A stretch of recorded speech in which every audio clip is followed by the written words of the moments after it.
আসলে আপনারা যে ফিসে দেখতেছেন যে বিল্ডিংটা, এটা আসলে আমার না। এটা আমার এক ভাই হিসেবে খালাতো ভাইয়ের বিল্ডিং। আমার যে ঘর ওইখানে সামনে আমি যে বসবো সেই পরিবেশটুকু তৈরি করার মতো আমার শেষ সামর্থ্য হয়নি, তাই এখানে বসলাম। এই জন্য বিসমিল্লাহির রহমানির রহিম। প্রিয় বন্ধুরা, আসসালামু আলাইকুম। আমি সোহাগ, সবাইকে স্বাগতম জানাচ্ছি। আজকে আমরা এমন এক ভাইয়ের সাথে কথা বলবো, যিনি দীর্ঘদিন প্রবাসে অতি কষ্ট মাথার ঘাম পায়ে ফেলে শুধুমাত্র পরিবার প্রিয়জনের মুখে হাসি ফুটাতে দিনরাত পরিশ্রম করে গেছেন। সে দীর্ঘ পরিশ্রম, তার কী কী ত্যাগ আর কী অর্জন, সেই সব নিয়ে আজ আমরা কথা বলবো। চলুন কথা না বাড়িয়ে ভাইয়ের কাছ থেকে বিস্তারিত জেনে নেই। আর হ্যাঁ, আমাদের আরও গল্প শুনতে, প্রবাসী ভাইদের কষ্ট একটু সার্থক করতে আপনার মূল্যবান লাইক, কমেন্ট, শেয়ার দিয়ে আমাদের সাথে থাকার। আসসালামু আলাইকুম। আমি মোহাম্মদ ওমর ফারুক, গ্রাম নাওপুরা, পোস্ট খাজুরা, লক্ষ্মীপুর, থানা কুচবিহার, জেলা চাঁদপুর।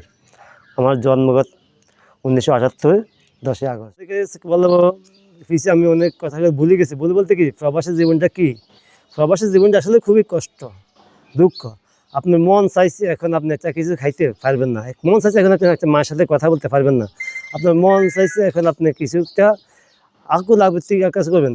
যেহেতু এরা পরেই প্রবাসী জীবনে এখন আমাদের বাংলাদেশের যে আবহাওয়া, আমরা শহরের দেশ, কিন্তু আসলে আমাদের দেশে কত গাছপালা, নদী নালা, খাল বিল, আমরা কত কিছু দেখি, এই কত বাতাস, এই কিন্তু বিদেশে আপনার মরুভূমি, এমন একটা হাওয়া। আমরা যখন দুপুরবেলা ভাত খেতে বসতাম, তখন একটা বাতাস আসতো ঘুরে দিয়ে।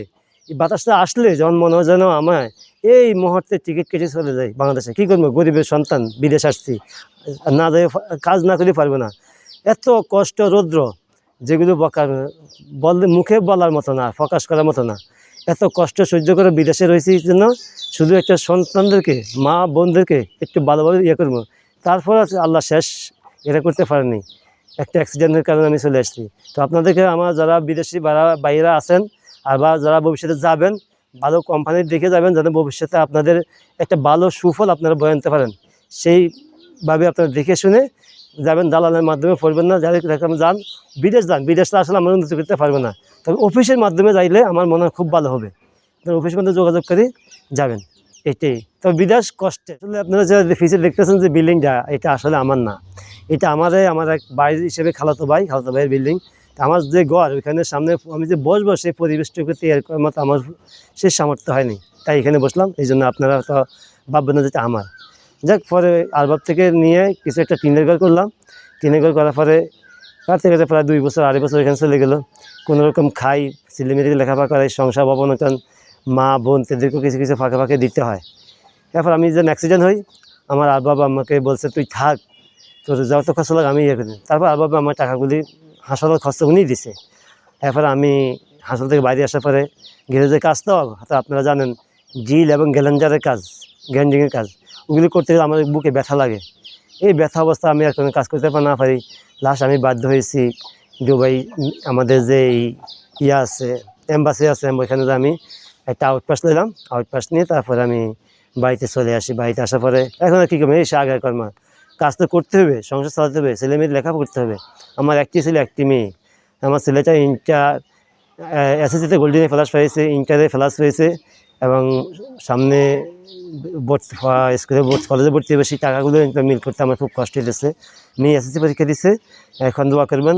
আর যদি পারেন আমাকে, আর ভাই আপনাদের কাছে আমার বলা, যদি আপনারা আমাকে যে সহযোগিতা করার ইচ্ছা থাকে, তবে আমি আপনাদের কাছে বলবেন যে আমার যদি আপনাদের সহানুভূতি হয়, ইচ্ছা হয়, তাহলে আমাকে, আমি একটা বিকাশ নাম্বার দেবো, বিকাশে আমাকে একটু সহযোগিতা করবেন।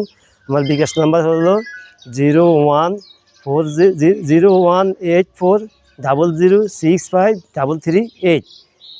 এটা আমার ঘরের বিকাশ নাম্বার। যদি আমাকে সহযোগিতা করান, তাহলে আপনার কাছে আমি কৃতজ্ঞ থাকবো। আমার মনে করেন হয়তো ছেলেমেয়ের লেখাপড়া দেবেন, ছেলের সামনে হয়তো ঢাকাতে ভর্তি হয়ে দোয়া করবেন।